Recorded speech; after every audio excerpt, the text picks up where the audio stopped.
My name is Lethu. I go by Poet Lethu on all my platforms. I am a spoken word performance poet, and that is pretty much about me, I guess. Well, this whole thing started as an inspiration to be a hardworking woman just like my mother. I was raised by a single mother, and she always told me that you don't have to wait for anybody else to make your dreams come true. So from the age of 16, that became a reality. That's when I started taking my poetry seriously. But otherwise, I started writing at the age of 14, like in high school. But performance-wise, I started being serious in 2022. So that's what it's been like. And as the years went by, that's when I just had to learn more about it academically, because I did not really study poetry. It was just a passion that came from inside me.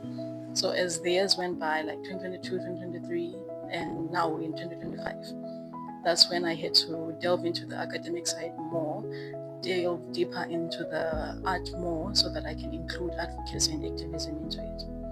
The motivation was more of my experience first. It started off as my experience. I am a kid that was raised by a single mother, as I said, an absent father with issues and everything. So the inspiration was first because of my own experiences. Growing up without a father, growing up in a broken home. I wouldn't call it broken, but sort of broken. So that was the inspiration first. Then other stories from people that I would mingle with, people that I was working around with, where I was volunteering, hearing people's stories. It became more of something that I can relate to. As long as I can write about it and feel it, know that someone else can be helped about it. It was when I performed, the first time really was at high school. I performed this other piece, sort of trying to convince students not to steal from each other. It was really vague, but the topic was vague, like convincing high school kids not to steal pens. You can imagine.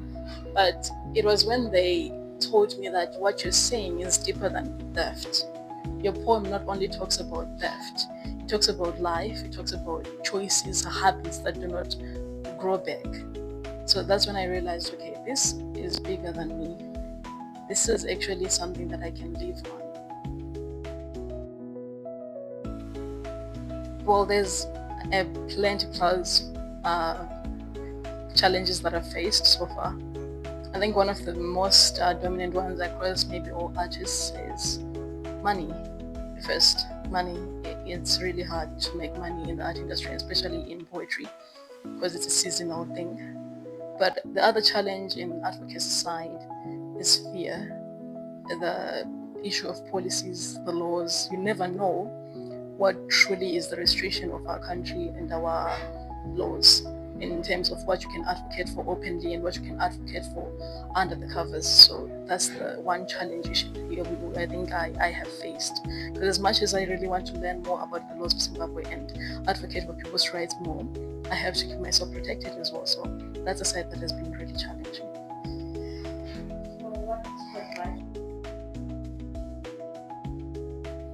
I believe in the works of the universe. It's kind of too far-fetched, but I believe in the works of the universe. If you have a purpose inside of you, the universe will find a place for you. And as long as you have that, you will branch out to back up your purpose with knowledge. You will branch out to back up your purpose with reasoning and facts. And that way you can always support yourself whatever space you get into. So if you have a passion for something, life is too short.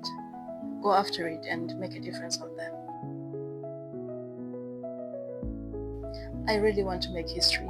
And if you look at the past, the people that made history are great.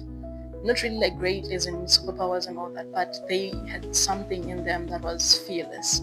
So I want to be one of those.